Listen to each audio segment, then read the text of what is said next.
ನೋಡಿ, ನಾನು ಒಂದು ವರ್ಷನ ಹೇಳಕ್ ಹೋದೆ. ಏನಂತಂದ್ರೆ,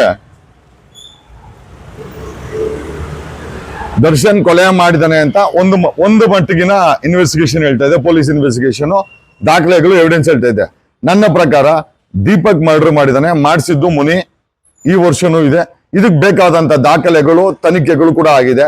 ಈಗ ಸರ್ಕಾರದ ಮುಂದೆ ಹೇಳಿದೆ ಮುನಿ ಮತ್ತೆ ಅವನ ದೀಪಕ್ನ ಇಂಟ್ರಾಗೇಟ್ ಮಾಡ್ಕೊಳ್ಳಿ ಇದನ್ನ ಅಂತ. ಸರ್ಕಾರ ಯಾಕೋ ಸಿದ್ದರಾಮಯ್ಯ ಯಾಕೋ ತಲೆ ಕೆಡಿಸ್ಕೊಂತ ಇಲ್ಲ.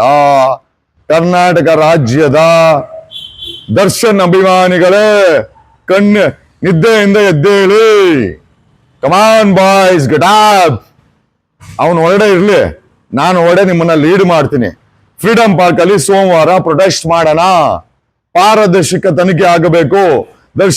ದರ್ಶನ್ ಕೊಲೆ ಮಾಡಿದ್ರೆ ನೇಣಿಗೆ ಹಾಕಿ, ಅವನ್ ತಪ್ಪು ಮಾಡಿಲ್ಲ, ದೊಡ್ಡ ಕಾನ್ಸ್ಪಿರಸಿ ನಡೆದಿದೆ ಅಂತಂದ್ರೆ ಮುನಿನ ಮತ್ತೆ ದೀಪಕ್ನ ಇಂಟ್ರಾಗೇಟ್ ಮಾಡ್ಬೇಕು.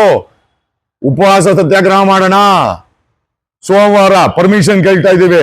ನಾನ್ ಲೀಡ್ ಮಾಡ್ತೀನಿ. ಅವನು ಹೊರಡೆ ಇರ್ಲಿ, ಯಾರೋ ನಮ್ ದರ್ಶನ ಹೊರಡೆ ಇರ್ಲಿ. ಅವನ್ ತಪ್ಪು ಮಾಡಿದ್ರೆ ಶಿಕ್ಷೆ ಕೊಡ್ಲಿ ಕೋರ್ಟ್ ಅವನ್ಗೆ. ಅವನ್ ತಪ್ಪು ಮಾಡಿಲ್ಲ. ಮುನಿ ಮತ್ತೆ ದೀಪಕ್ ಸೇರಿ ಅವನ್ನ ಫಿಕ್ಸ್ ಮಾಡವ್ರ. ಕರ್ನಾಟಕ ರಾಜ್ಯದ ದರ್ಶನ್ ಅಭಿಮಾನಿಗಳು ಲೀಗಲ್ ಆಗಿ ಅಲ್ಲಿ ಪರ್ಮಿಷನ್ ತಗೊಳ್ಳೋಣ. ಎಲ್ಲಿ?